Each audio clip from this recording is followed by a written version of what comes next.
নমস্কাৰ বন্ধু বান্ধৱীসকল, মই অন্য এটা ভিডিঅ'লৈ আপোনালোক সকলোকে স্বাগতম জনাইছোঁ। আজি মই আপোনালোকক দেখুৱাম মাটিত বড়ো ৰুইছোঁ মাটিটো আপোনালোকক কেনেকৈ সমান কৰিছোঁ আৰু কি কৰিছোঁ আৰু এতিয়া কিমান ঘনকৈ ৰোৱা হৈছে সেইখিনি আপোনালোকক মই দেখুৱাম।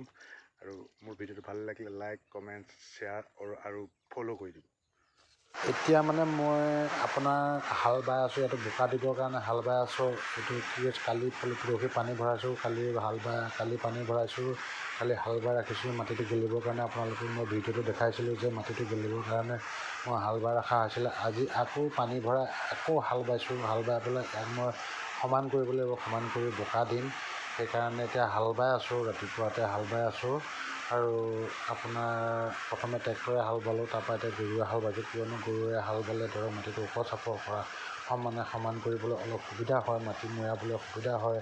আৰু আপোনালোকক মই দেখুৱাম কেনেকৈ সমান কৰিছোঁ মাটিটো।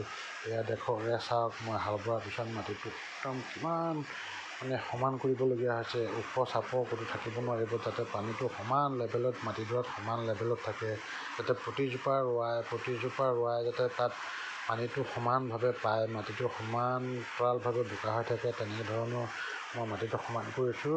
আৰু এতিয়া এইখিনি কঠীয়া আপোনাৰ ৰাখি থোৱা আছে, আনি পেলাই ঘৰৰ পৰা নি পেলাই তাত ৰাখি থোৱা আছে। অলপ দূৰ হয়, কিয়নো সেইকাৰণে ঘৰৰ পৰা কঢ়িয়াবলগীয়া হৈছে। আজিৰ পৰা প্ৰথম আৰম্ভণি হৈছে ৰোৱাৰ।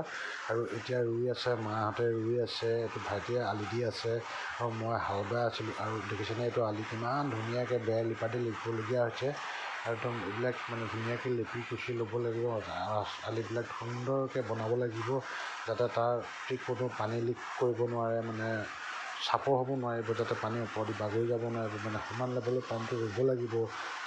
ইমানেই মোৰ আজি ভিডিঅ'টো।